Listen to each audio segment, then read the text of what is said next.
আসসালামু আলাইকুম। আজকে আপনাদের সাথে জেলি মিল্ক পুডিং এর একটা রেসিপি শেয়ার করছি। এটি দেখতে যতটা সুন্দর, খেতেও কিন্তু অসম্ভব মজার। চলুন তাহলে প্রস্তুত প্রণালীতে। আমি এখানে মেজারমেন্ট কাপের হাফ কাপ নরমাল তাপমাত্রায় থাকা দুধ নিয়েছি। এখানে আমি 1 টেবিল চামচ পরিমাণ আগার আগার পাউডার মিক্স করছি। এটি আপনারা যে কোনো সুপার শপে পেয়ে যাবেন। দুটিকে ভালোভাবে মিক্স করে নেব।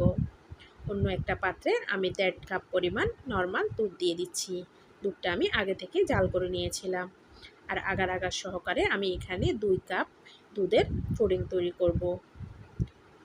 আমি 2-1 মিনিট দুধটা জাল করে নিব। দুধের ঘনত্বটা ভালো হলে আপনার পুডিংটা খেতে ভালো লাগবে। 2-1 মিনিট জাল করার পর আমি এখানে হাফ কাপ পরিমাণ চিনি দিয়ে দিচ্ছি। মিষ্টিটা আপনারা ইচ্ছে মতো নিতে পারেন।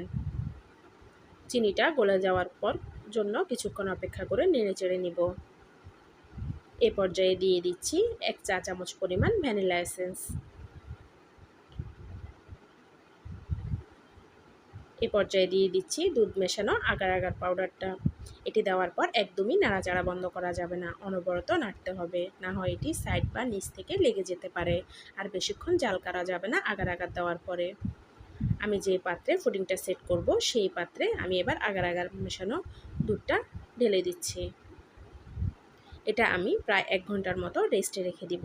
আর পুডিংটা সেট না হওয়া পর্যন্ত আপনারা জেলিটা তৈরি করবেন না। আমার পুডিংটা সেট হয়ে গিয়েছে। এই পর্যায়ে আমি জেলি তৈরি করছি। দিয়ে দিচ্ছি একটি পাত্রে 1 কাপ পরিমাণ পানি আর 1/3 কাপ পরিমাণ চিনি, 1 চা চামচ পরিমাণ আগার আগার পাউডার। তবে আমি এখনও চুলাটা অন করিনি। আগার আগার পাউডার দেওয়ার আগে কখনোই চুলা অন করবেন না। ভালোভাবে মেশানো হয়ে গেলে চুলাটা অন করে নেবেন। এখানে আমি 1 টেবিল চামচ পরিমাণ রেড ফুড কালার দিয়েছি। আপনারা যে কোনো ফুড কালার অ্যাড করতে পারেন আপনাদের পছন্দ মতো। ভালোভাবে করে আমি এটাও জাল করে নিচ্ছি। যখন ঘনত্বটা হয়ে আসবে এই পর্যায়ে আমি পুডিংয়ের উপর ঢেলে দিচ্ছি। তবে সরাসরি ঢালবেন না, কারণ জেলিটা অনেক গরম। তাই কিছু চামচ বা যে কোনো কিছুর সাহায্যে এভাবে উপর থেকে ঢেলে দিবেন। আর পুডিংয়ের পাশ থেকে কাট করে ভিতরের দিকে যাতে জেলিটা পৌঁছে সেভাবে ব্যবস্থা করে দেবেন, তবে খুবই সাবধানের সাথে। এটিও প্রায় আমি 1 থেকে 2 ঘন্টা পর্যন্ত রেখে দিয়েছি। তৈরি হয়ে গেল কিন্তু আমার জেলি মিল্ক পুডিং। দেখতে যেমন সুন্দর, খেতেও মজার, আর একজন মেহমানের সামনে পরিবেশন করতে তো আরও বেশি সুন্দর লাগবে।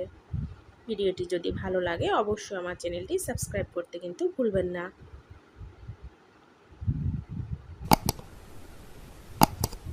এতক্ষণ পাশে থাকার জন্য ধন্যবাদ।